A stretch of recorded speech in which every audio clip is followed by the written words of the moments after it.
Matthew chapter 27, beginning with the 55th verse.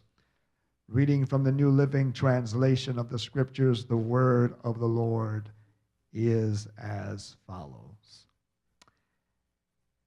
And many women who had come from Galilee with Jesus to care for him were watching from a distance. This is that Friday. Among them were Mary Magdalene, Mary the mother of James and Joseph, and the mother of James and John, the sons of Zebedee. As evening approached, Joseph, a rich man from Arimathea, who had become a follower of Jesus, went to Pilate and asked for Jesus' body. And Pilate issued an order to release it to him. Joseph took the body and wrapped it in a long sheet of clean linen cloth.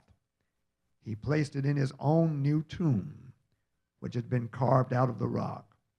Then he rolled a great stone across the entrance and left. Both Mary Magdalene and the other Mary were sitting across from the tomb and watching. The next day on the Sabbath, the leading priests and Pharisees went to see Pilate. They told him, "Sir, we remember what that deceiver once said while he was still alive. After 3 days, I will rise from the dead. So we request that you seal the tomb until the 3rd day. This will prevent his disciples from coming and stealing his body and then telling everyone he was raised from the dead. If that happens, we'll be worse off than we were at first." Pilate replied, "Take guards and secure it the best you can." So they sealed the tomb and posted guards to protect it. Early on Sunday morning, as the new day was dawning, Mary Magdalene and the other Mary went out to visit the tomb.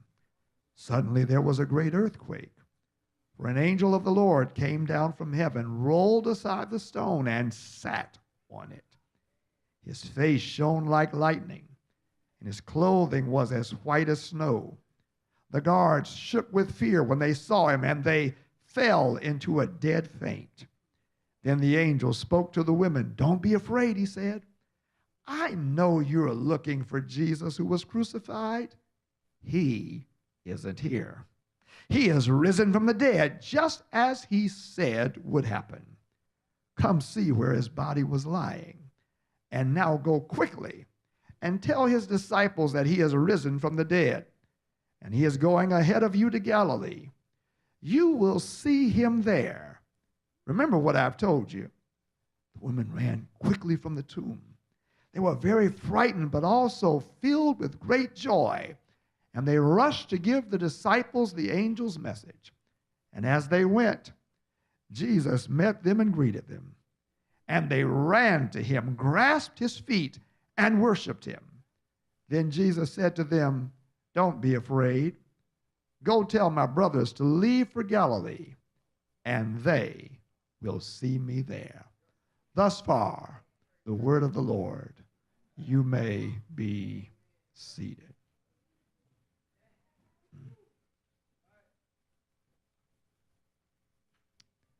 Many women who had come from Galilee with Jesus to care for him were watching from a distance. Among them were Mary Magdalene, Mary the mother of James and Joseph, and the mother of James and John, the sons of Zebedee. As evening approached, Joseph, a rich man from Arimathea who had become a follower of Jesus, went to Pilate and asked for Jesus' body.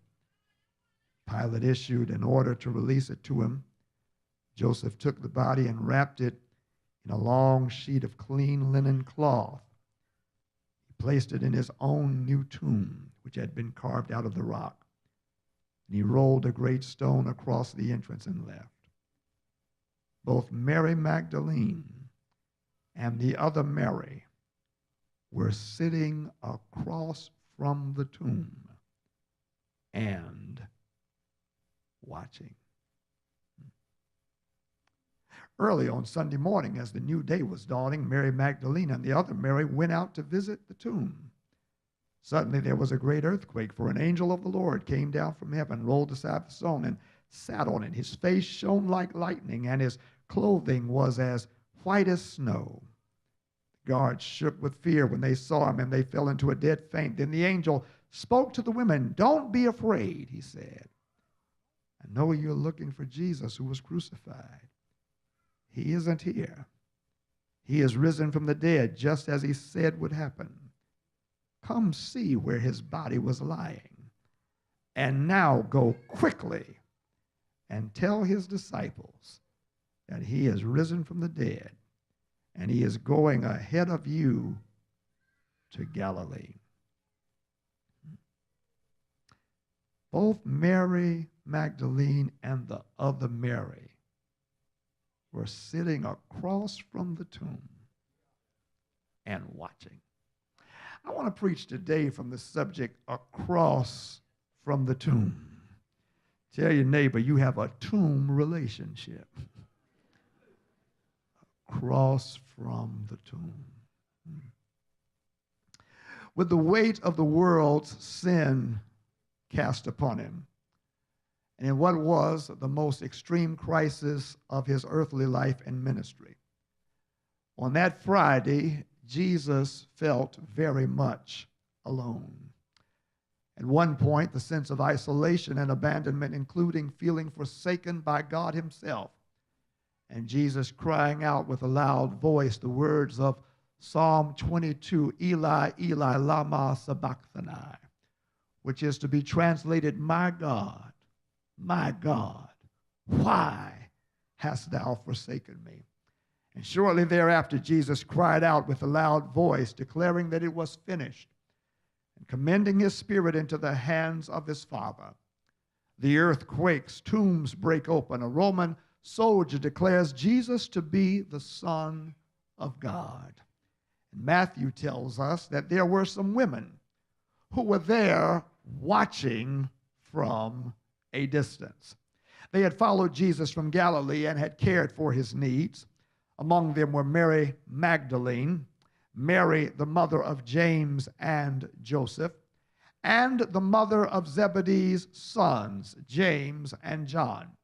In Mark 15:41, Mark tells us that whenever Jesus was in Galilee, these women would follow him and help him. Each of them held Jesus deeply in their hearts. They genuinely loved and appreciated Jesus.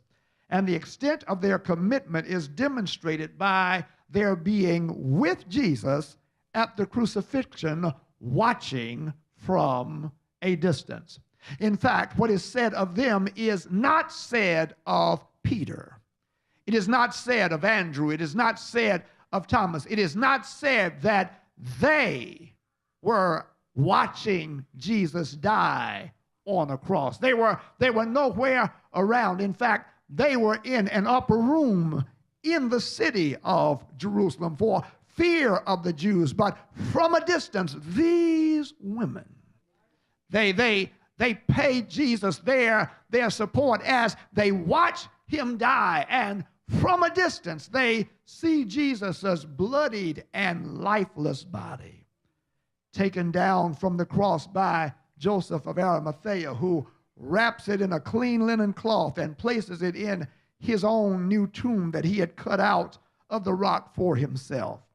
And after laying Jesus' body inside the tomb, Joseph rolls a great stone across the entrance and he leaves. And it is here that Matthew writes both Mary Magdalene and the other Mary, that being Jesus' own mother, were sitting across from the tomb and watching.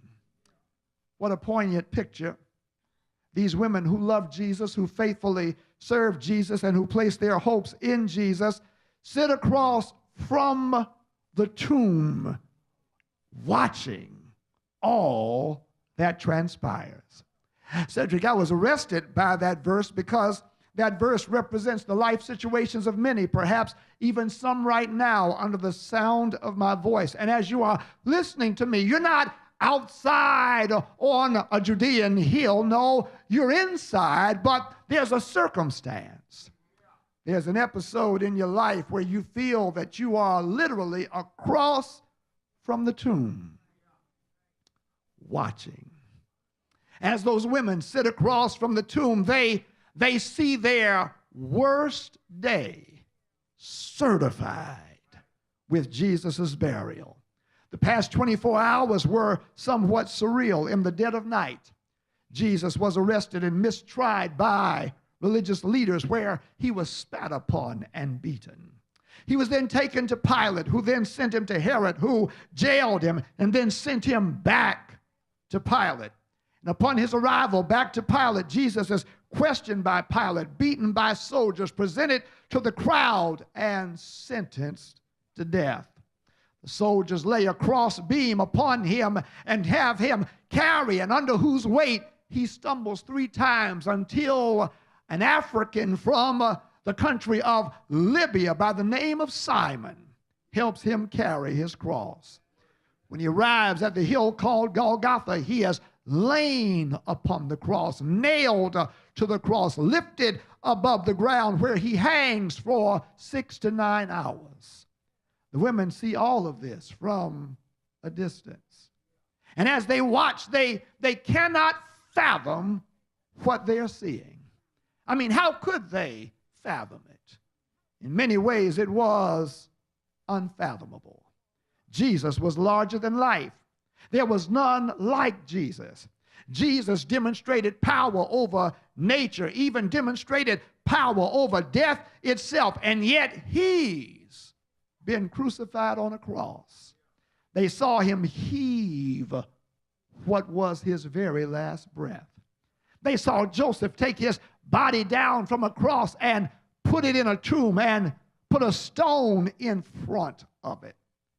As they watched the processional, they had some hope, because they remember that there was a funeral procession that a widow from Nain had with her boy.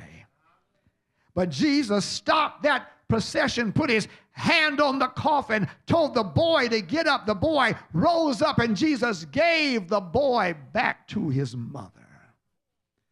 Funeral processions were no problem for Jesus, as long as they weren't at the tomb. There was hope.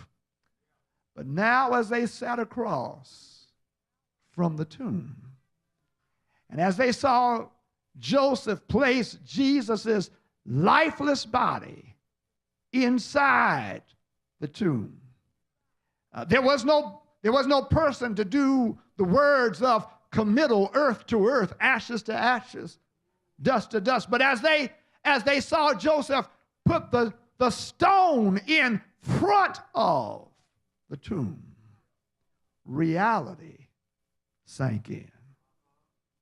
This was not a dream.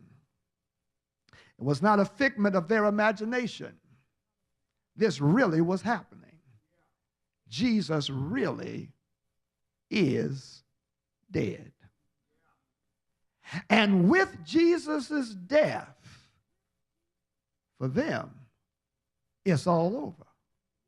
The one who raised others from death has died. And who among the living would dare try to step in his shoes and attempt to do what he did?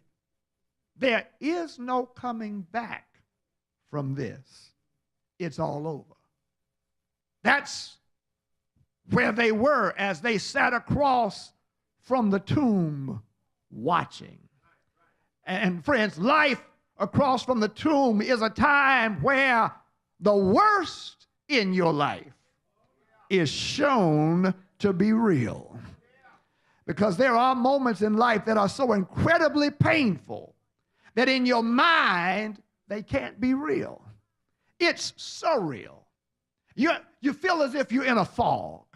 You're seeing it, but you can't believe what you're seeing. You're living it, but you can't imagine what's really happening. You're hearing it, but you can't believe what you're hearing.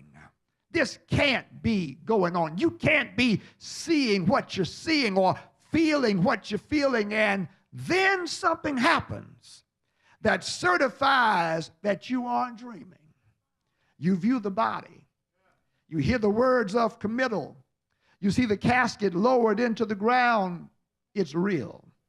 You get the papers, they're signed and notarized. You have to pack up your office. The boxes are in your hand. The moving van departs from the house. It's real. You have your first chemo or radiation treatment. It's real. And all of a sudden, you find yourself across from the tomb where the painful and worst is certified. It's not your imagination, it's real. The death is real. The breakup is real. The divorce is real. The layoff is real. The disruption is real. The diagnosis is real. It's not a bad dream. It's not a figment of your imagination. It's real. That's where they were, across from the tomb, watching. But Mark, going further, as they sat across from the tomb and saw Joseph place a great stone over the front of the tomb, the women saw an obstacle to their desire to anoint Jesus' body. Having seen Jesus give his life for them, there was one more thing that they could do for Jesus. They can anoint his body for burial. This would be their final act of love. This would be their concluding offering of worship. And while that was their desire, while that was their intention, there is now an obstacle placed before them. A huge stone covers the tomb. You see, life across from the tomb is also a time when there are severe obstacles to fulfilling a Christ-honoring desire. You see, friends, just because you have a deeply held desire for Christ that will honor him, it does not guarantee that that will not face challenges. Just because God puts something on your heart, gives you a vision, births something in your spirit, as deeply held as it may be, there can be a great stone that stands in your way. As deeply held as the desire to anoint Jesus may have been, the stone presented a significant challenge to the women.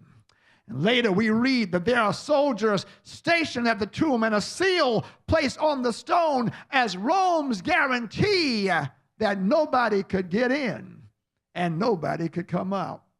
There are occasions where challenges to a Christ-inspired desire are significant and seemingly insurmountable. Just as the women did not physically have the strength to remove the stone, you may not have what it takes to overcome your obstacle. It's more than you have in your bank, more than you have on your resume, more than you have at your disposal, more that you have in your reach. You don't have the connections. You don't have the resources. You don't have the knowledge. And you are relegated to sitting across from it and watching it close before your eyes. The window of opportunity closes. The open door closes. The chance closes. And if the stone over the front were not enough, the Pharisees and scribes petitioned Pilate to place soldiers at the entrance of the tomb to guard it.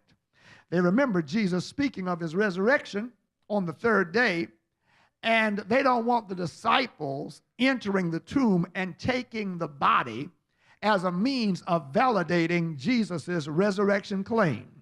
And so they tell Pilate, Pilate, put some guards there until the third day so that nobody can hoodwink anybody into believing that Jesus has been raised from the dead. And so soldiers, they seal the tomb and they stand guard at the entrance. And with that, the enemies of Jesus feel satisfied in having defeated Jesus and his followers. Life across from the tomb can sometimes be periods where the enemy appears to have fully defeated and destroyed God's plans and promises. There are points where the enemy is fully confident in your defeat. And as the enemy examines the board, there are no moves for you to make. Nothing and nobody can get to you. Nothing and nobody can get to them. There's nothing and no one on the inside with you. And the last time that the enemy checked, your body was lifeless. Your situation was dead. Your prospects were gone. It's all over but the shouting. Such was the case for the women who sat across from the tomb watching. The worst was real. The obstacles were great. The enemy is satisfied and confident in Jesus' defeat. And all that the women could do is just watch. Have you ever been in such a state where things have been going on and all you could do is just watch? Do you remember how helpless you felt? How powerless it seemed? As you are watching things play out, wishing that they could be different, wanting them to be different, but there was nothing that you could physically do to alter the course. That's where they were, across from the tomb, watching. And then they go home and they gather what is necessary to anoint Jesus' body for burial. And as they prepare, we're made to know that the Sabbath begins. And with the Sabbath, they are called to rest. They are called to a point of stillness. They are called to a period of recovery. And that's Friday night, and it goes on into Saturday, and Saturday night comes, and with Saturday night, the Sabbath is about over, and then Saturday night gives way to Sunday morning. And while the women had been resting, God was working. God started doing some things. While the women were yet asleep and soldiers were standing guard outside of the tomb, God was doing something on the inside of the tomb. God raised Jesus from the dead. And having raised Jesus from the dead inside of the tomb, God then sent angels outside of the tomb to handle the soldiers and roll the stone away. Now look, it's now Sunday morning. And see the women who a few days ago were sitting across from the tomb watching. They're now making their way towards the tomb. They're no longer away from it. They're now moving towards the tomb. And as they head towards the tomb, they anticipate obstacles that would be at the tomb.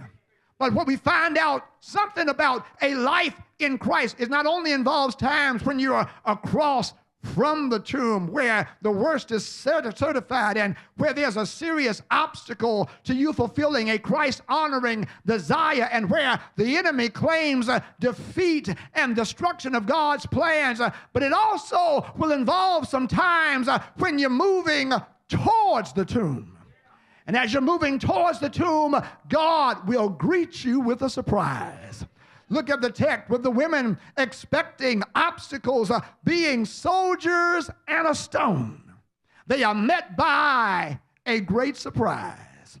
When they get there, the soldiers are gone and the stone is rolled away. And in the place of intimidating soldiers, they are met by announcing angels.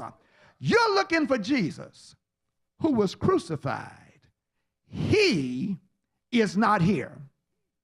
He is risen just as he said. In other words, the angel said, now you came looking for what you saw across from the tomb.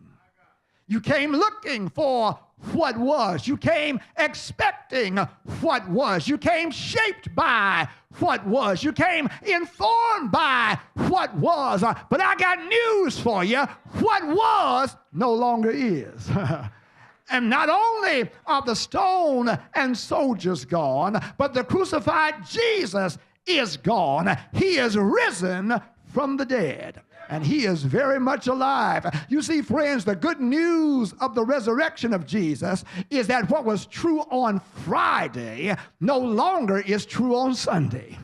What life was across from the tomb on Friday is not what life is at the tomb on Sunday. The worst of time is now overshadowed by the best of time. The obstacle that seemed insurmountable is removed. The enemy that claimed victory is defeated. What was no longer is. The death that was no longer is. The defeat that was no longer is. The despair that was no longer is. The darkness that was no longer is. The weeping that was no longer is. And with that announcement, the women who sat across from the tomb are now called into the tomb to see it for themselves.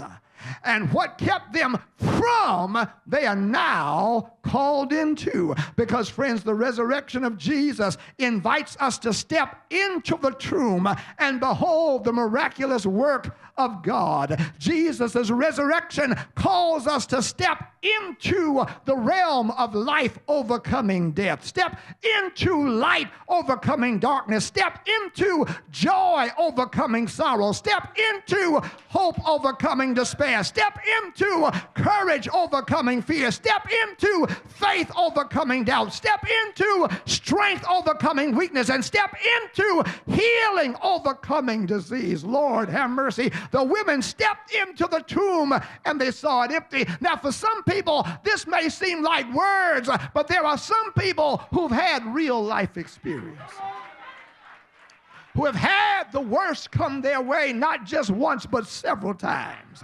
And in the midst of the worst having come their way, having sat across from the tomb and seeing the worst certified and feeling weak and helpless, my God, but Sunday comes. Lord, have mercy. And with Sunday comes the hope that what was no longer is. I was able to chat with my good friend Bishop Timothy Clark this morning. My God, early in January, his oldest daughter died without anybody thinking that she would die. And then several months later, one of his best friends, Dr. Charles Edward Booth, he dies. My God, having lost your oldest daughter and having lost what may have been your best friend. That's a Friday when you feel like you're across from the tomb. But when you know something about the resurrection, you understand that what was, my God, doesn't always have to be. And you have the hope that life will overcome death and joy will overcome sorrow, my God, and peace will overcome confusion. When you know something about the resurrection of Jesus, you know that weeping may endure for a night, but joy comes in the morning. Oh, Lord, have mercy. I'm trying to get some people just out of Resurrection Sunday just being a day where you get together and have family dinner. No, this is a reality thing. This is something that changes how you view your life. Changes how you view the circumstances of your life. The women stepped in the tomb and they saw it empty.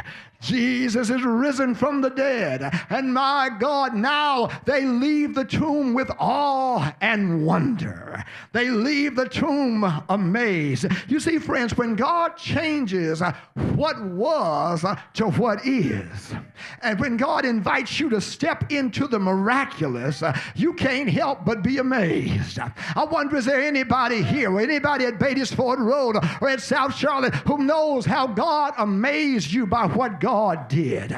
It was amazing how God did it. Amazing when He did it. Amazing where He did it. Amazing, my God, who He used to do it. Somebody's getting happy just thinking about the fact that what was no longer is, and that what is far exceeds what was. The joy that is far exceeds the sorrow that was. The assurance that is far exceeds the doubt that was. was, the peace that now is, far exceeds the trouble that was. The calm that now is far exceeds the chaos that once was. My God, the relationships that are far exceeds the relationships that were. Is there anybody here who can say, I'm so glad I know something about God being able to give me what is, and what is so much better than what was? Where would your life be if God left you at what was, but God said, no, I have something better for you?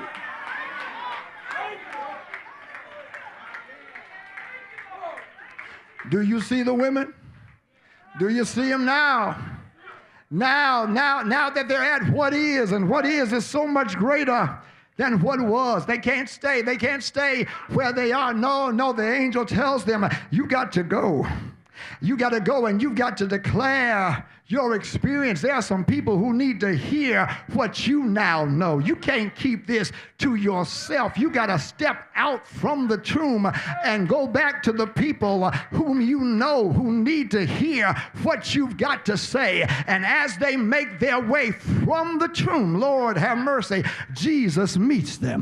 Now, I found it interesting. Jesus didn't meet them at the tomb. They had to leave the tomb for Jesus to meet them. What I'm trying to let somebody know is, you expecting to meet Jesus before you obey. No.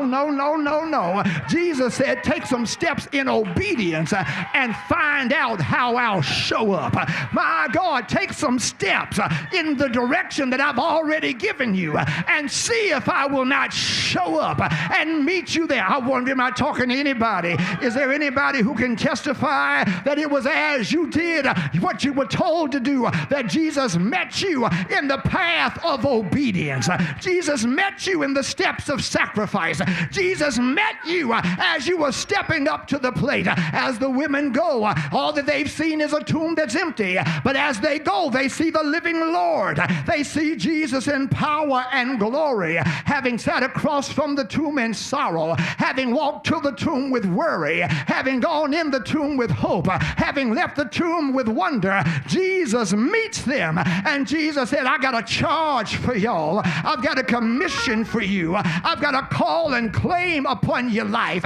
No more tomb watching, no more tomb walking, no more tomb tending, but now I want you to carry my message. The God of the resurrection is the God that calls us from the tomb to carry a message. I'm talking to some people who've been watching tombs. I'm talking to people who've been tending tombs, and Jesus is saying, your tomb watching days are over and your tomb tending days are done. It's now time for you to leave the tomb, and I've got a new claim upon you. I've got a new call upon your life. I've got a message to put in your mouth and a shout to put in your spirit.